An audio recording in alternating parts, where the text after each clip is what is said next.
बुलंदशहर से इस वक्त की बड़ी खबर। अंकित हत्याकांड का पुलिस ने किया खुलासा। रिश्ते के भाई राहुल ने ही की थी अंकित की हत्या। मृतक की फुफेरी बहन से आरोपी के थे प्रेम संबंध। वही विरोध करने पर राहुल ने अंकित को पीट पीट कर दिया था अधमरा, जिसके चलते उपचार के दौरान हुई थी अंकित की मौत। राहुल को गिरफ्तार कर पुलिस ने किया खुलासा। बुलंदशहर के थाना आहार क्षेत्र में हुई थी वारदात। ये बड़ी और अहम खबर आपको बुलंदशहर से बता रहे, जहां पर अंकित हत्याकांड का पुलिस ने किया खुलासा। रिश्ते के भाई राहुल ने की थी अंकित की हत्या। 9/10/2024 की घटना है। उस दिन ये जो लड़का अंकित है, जो बाद में इसकी मौत हो गई इलाज के दौरान, ये अपने कजिन के साथ, चचेरा भाई था राहुल के साथ, ये रामलीला देखने गया था। रामलीला देखने के बाद इन लोगों ने शराब पी करके अपने खेत में सोने चले गए। दोनों में आपस में इस बात को लेकर कहा सुनी हुई कि यह अंकित जो है वो राहुल की कजिन सिस्टर से इसका कुछ संबंध था। इस बात को लेकर के अंकित से इसकी नाराज़गी चल रही थी। अंकित विरोध करता था।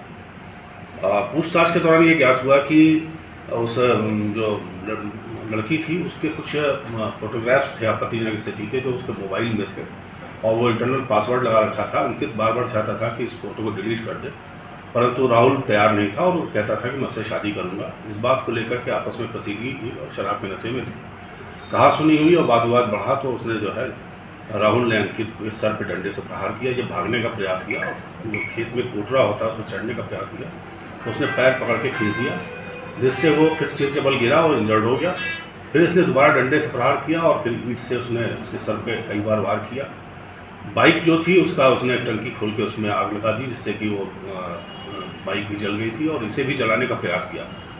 घायल अवस्था में, ये सुबह के टाइम इसमें पता चला कि ये घायल अवस्था में वहाँ पड़ा हुआ है, तो गांव के लोग गए तो फिर इसको ले आकर के सदर हॉस्पिटल में भर्ती कराया गया। जहाँ इसकी स्थिति गंभीर थी, उसे तुरंत तत्काल जो है प्राइवेट हॉस्पिटल में रेफर किया गया। वहाँ से फिर इसको जयप्रकाश हॉस्पिटल जो है LNJP hospital trauma centre Delhi के लिए रेफर किया गया, जहाँ दिनांक 14/10/2024 को इसकी मौत हो गई। तदुपरांत 15/10/2024 को के परिजनों ने FIR कराई, जिसमें 6 लोगों को नामजद किया। चूँकि वो जो नामजद थे उसमें केसलेट श्रीमान वरिष्ठ पुलिस अधीक्षक महोदय ने इसमें एक टीम गठित की, इंस्पेक्टर आहार के नेतृत्व में। इसकी जांच पड़ताल की गई और बहुत ही गहन विवेचना के उपरांत पता चला कि ये बाकी जो नामजद अभियुक्त हैं ये गलत नामजदगी की हुई है, और इसमें जो काफ़ी एक इनपुट मिला उसके आधार पर राहुल को अरेस्ट किया गया, इससे पूछताछ की गई, तो इसने अपनी घटना में अपनी संलिप्तता स्वीकार की है। जिसके पास से जो मृतक था उसका मोबाइल फ़ोन भी इसकी निशानदेही बरामद हो गया है। आला कत्ल जो डंडा था वो भी बरामद हो गया है, और जो जिससे ईंट से वार किया था वो उसमें खून लगा हुआ था, वो भी इसकी निशानदेही पर बरामद कर लिया गया है। इसके विरुद्ध क्राइम नंबर 122/2024 पहले इसके खिलाफ जो है वो जो 6 लोग थे नामजद, उनके खिलाफ 3/5 103/1 191/2 191/3 and 326/4/333/351 BNS का अभियोग पंजीकृत किया गया था, परंतु घटना के अनावरण के उपरांत इन धाराओं को अल्टर करके 103/1 और /238/326/4 इन धाराओं में उसको अल्टर कर दिया गया है। अभियुक्त को से पूछताछ की गई है। इसके खिलाफ एक और भी मामला दर्ज है 2023 में 14/23 376D और 504/506 व 5/6 पॉक्सो एक्ट थाना नरसेना से एक बार जेल जा चुका है और इसे गिरफ्तार कर जेल भेजा जा रहा है।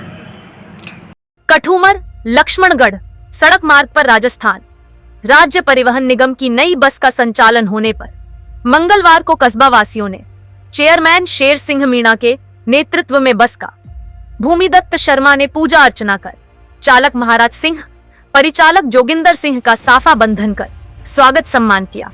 नगर पालिका अध्यक्ष शेर सिंह मीणा ने बताया कि कठूमर लक्ष्मणगढ़ सड़क मार्ग पर बसों के अभाव की शिकायत पर क्षेत्रीय विधायक रमेश खींची ने डिप्टी CM प्रेमचंद बैरवा और MD पुरुषोत्तम शर्मा से मुलाकात कर कठूमर में बस का ठहराव करने तथा सुबह कठूमर से ही संचालन करने को लेकर कई बसों का संचालन करने का अनुरोध किया और कठूमर के लिए 6 नई बसें चलाने के आदेश कराए।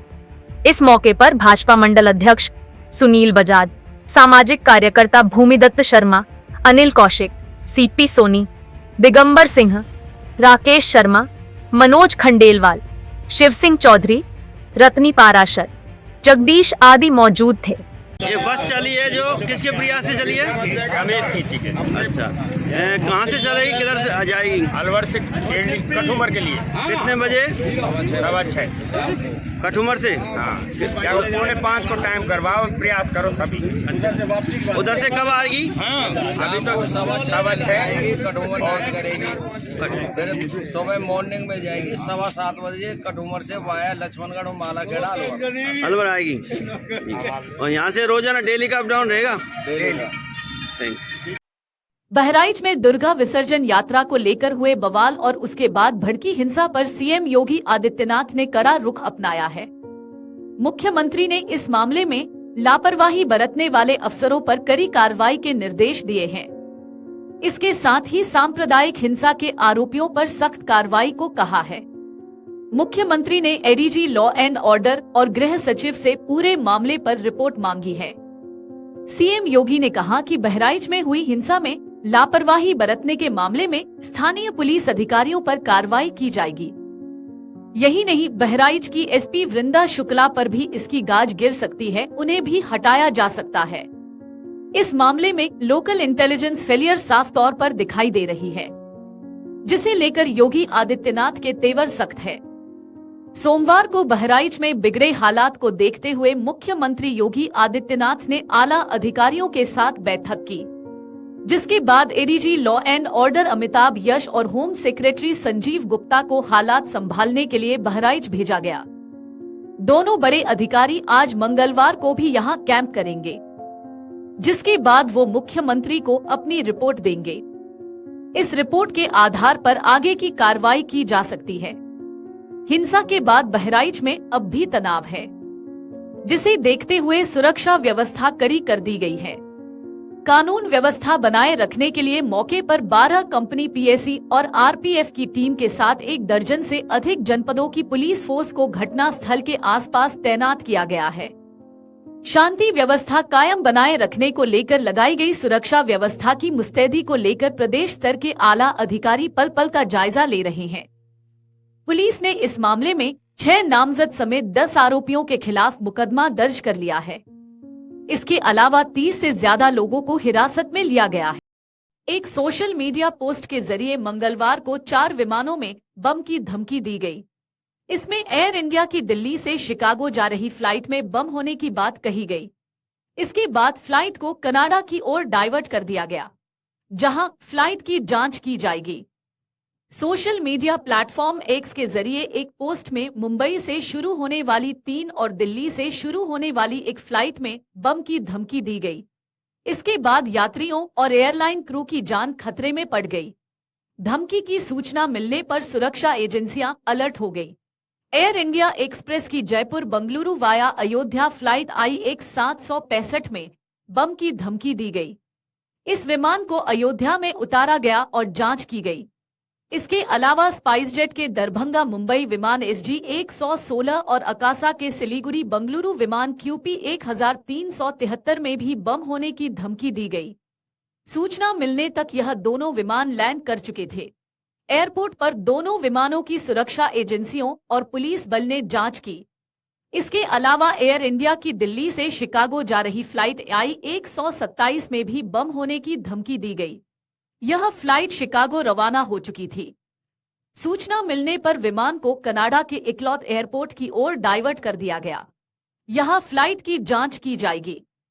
एयर इंडिया के मुताबिक एयरक्राफ्ट और यात्रियों की फिर से सुरक्षा जांच की जा रही है।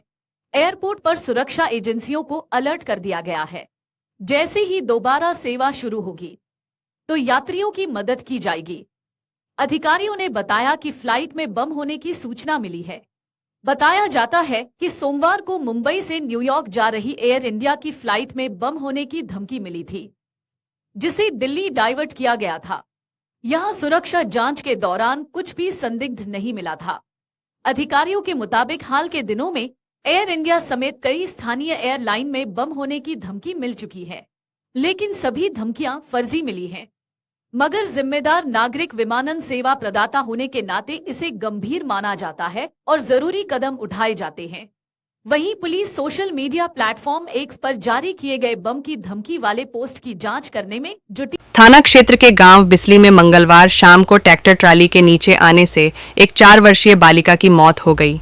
सूचना मिलने पर पुलिस मौके पर पहुंची और बच्ची के शव को कठूमर सीएचसी लाकर मोर्चरी में रखवाया। इधर ट्रैक्टर चालक मौके से फरार हो गया।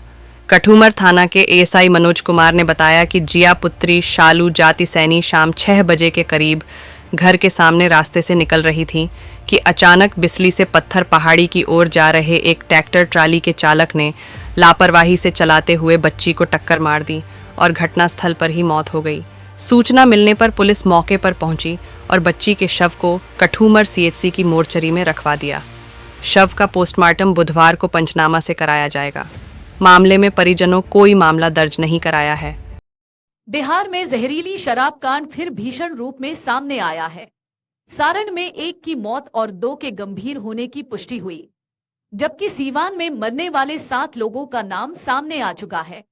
सीवान के ही एक मृतक के ग्रामीण ने 15-16 लोगों की मौत की बात कही है। प्रशासन की ओर से पुष्टि के बाद मौत का आंकड़ा स्पष्ट हो सकेगा। मरने वालों में कौड़िया वैश्य टोला के अरविंद सिंह, रामेंद्र सिंह, माघर पोखरा के संतोष महतो, मुन्ना, ब्रिज मोहन सिंह और दिनेश राम शामिल है। वहीं सीवान के भगवानपुर हाट थाने के माघर निवासी गंगा साह के पुत्र मोहन साह की पीएमसीएच पटना के जाने के क्रम में रास्ते में मौत हो गई है। इधर ग्रामीणों ने पुलिस के डर से कुछ शवों का अंतिम संस्कार कर दिया गया है। सारण में घटना मशरक थाना क्षेत्र के इब्राहिमपुर गांव में हुई है, जो सीवान जिले के भगवानपुर हाट और सारण जिले के मशरक थाना क्षेत्र की सीमा पर है। जहरीली शराब पीने से मशरक थाना क्षेत्र के इब्राहिमपुर गांव निवासी लतीफ मियां के 30 वर्षीय पुत्र इस्लामुद्दीन अंसारी की मौत हुई है। आलम अंसारी के 29 वर्षीय पुत्र मुमताज अंसारी और रियाज अंसारी के 18 वर्षीय पुत्र शमशाद अंसारी का इलाज चल रहा है। दोनों युवकों से पुलिस शराब के मंगाने, पीने और बीमार होने तक के बारे में पूछताछ कर रही है। सीवान में भगवानपुर थाना क्षेत्र के 2 गांव मगरी और 22 कट्ठा गांव में कई लोगों की मौत की जानकारी आ रही है। जहरीली शराब पीने से हुई मौतों की पुष्टि प्रशासनिक स्तर पर नहीं हुई है, लेकिन मृतकों के यह नाम सामने आए हैं। कौड़िया वैश्य टोला के अरविंद सिंह, रामेंद्र सिंह, माघर पोखरा के संतोष महतो, मुन्ना, ब्रिज मोहन सिंह, भगवानपुर हाट थाने के माघर निवासी गंगा साह के पुत्र मोहन साह। सारण जिला प्रशासन की ओर से जारी बयान के अनुसार सारण जिले के मसरक थाना क्षेत्र अंतर्गत मिलावटी शराब पीने से इब्राहिमपुर गांव के एक व्यक्ति की संदिग्ध हालत में मृत्यु होने की सूचना मिली है। 2 अन्य व्यक्तियों का इलाज सामुदायिक स्वास्थ्य केंद्र मशरक के चिकित्सक कर रहे हैं। पुलिस टीम एक व्यक्ति की संदिग्ध मौत के संबंध में जांच कर रही है।